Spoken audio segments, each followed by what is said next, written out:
Also, is the goal something that you can do something about yourself? If what you want in a relationship is something that you can't control, then you can easily become very frustrated. For example, in a situation of conflict, since you can't control the other person, there's no point hoping that he or she will behave in a way that you like better.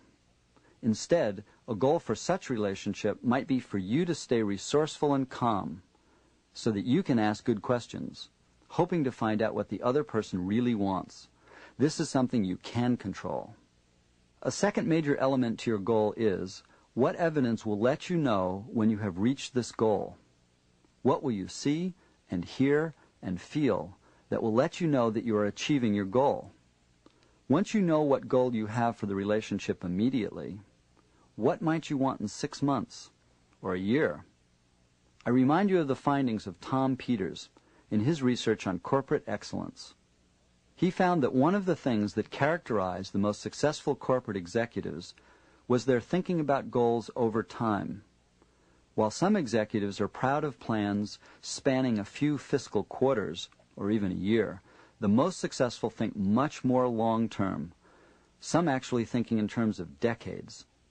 The salesperson who thinks only of how to sell the next widget will be less successful in the long run than the one who looks into his or her future, thinking not only about this one sale, but of the type of relationships that will naturally lead to many other sales, referrals, and additional business in the future. To reiterate, when you think about any relationship which could be important to you, answer these questions. First, what do I want in this relationship that is positive and which I can do? Second, what will I see or hear or feel that will let me know that I have achieved this goal? And third, what do I want for the relationship immediately? What do I want long term? What do I want even longer term? Whenever you think about relationships, create goals that meet these 3 conditions. Then, as the relationship develops, keep these goals in the forefront of your mind as a way to help you and the other person get what you both want. Rapport is the fundamental prerequisite for all effective communication.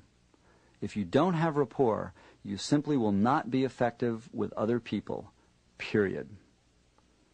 Rapport is a natural human ability. We naturally build rapport in a variety of ways.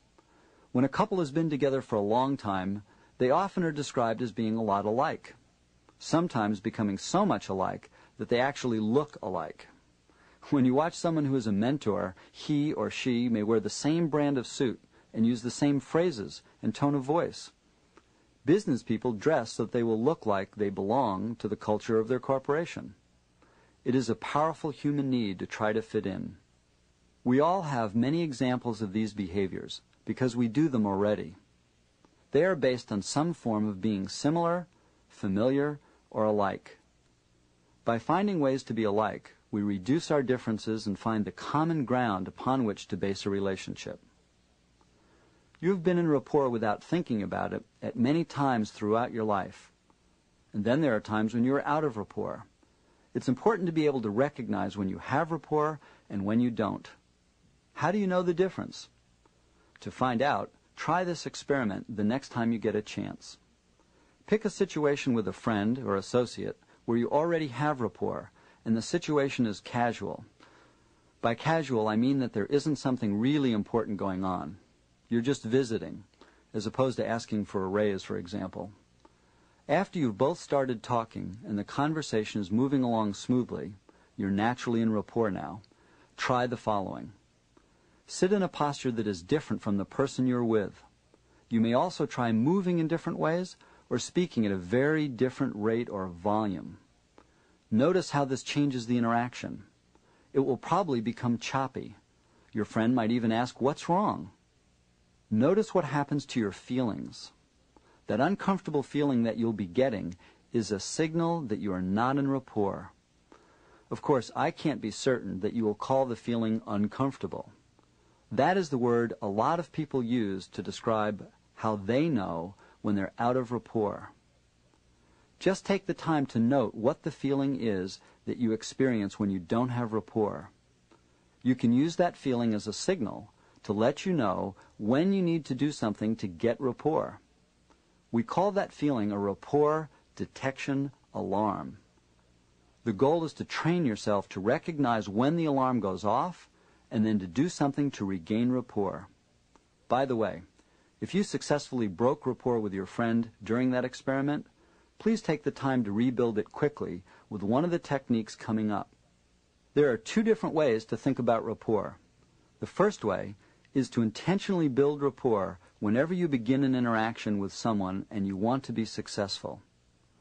The second approach is to assume you have rapport with someone and make sure that you have your rapport detection alarm turned up to a high level of sensitivity.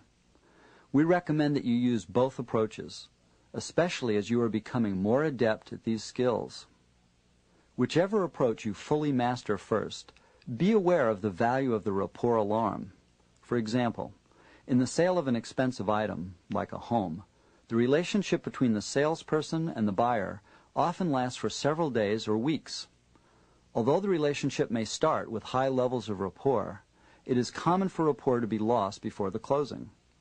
If this happens, it is crucial for the salesperson to be able to detect that rapport is lost and know how to rebuild it quickly. What happens if you can't? In sales, the customer often goes someplace else. While I used an example from sales because it's so obvious, the same concern is just as true in any business or personal relationship. As anyone who has been married for a while recognizes, the relationship started with, and of course hopefully still has, lots of rapport. Even with the best relationship, however, there are times when rapport is lost and must be rebuilt.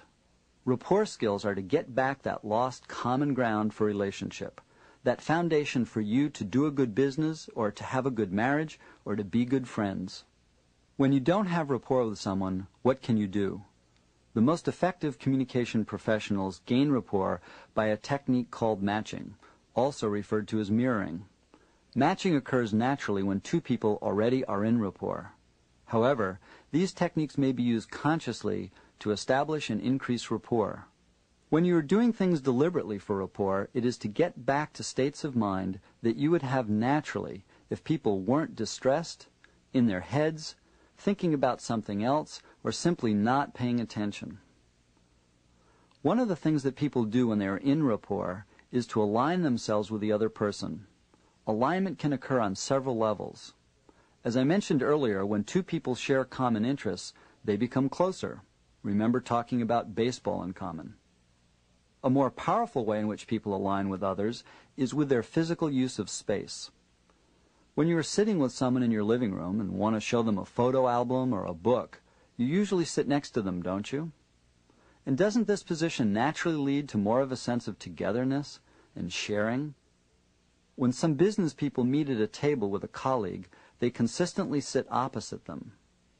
Others sit at the side of the table nearest the other person. You'll notice how our verbal expressions reflect these different choices. Would you rather square off with someone? We all know what happened in the Old West when you did that.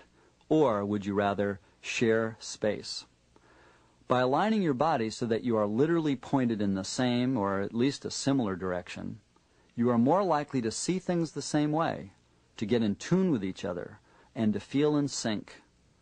When you sit or stand in alignment, it's as if you share the same space or a screen in front of you both.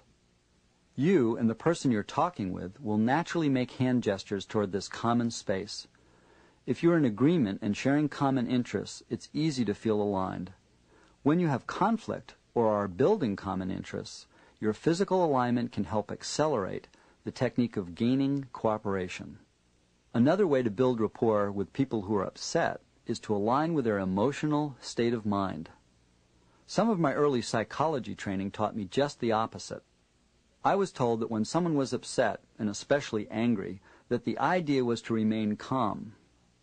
So when someone is yelling, "I'm mad as hell at you and I don't know why you did that," the response is supposed to be, "So what seems to be the problem?" I was told to respond as if I just had a lobotomy. Does this calm the person? Not usually. In fact, it usually makes them really mad. When someone is emotionally stressed, it's a lot more effective to align with the emotion that is said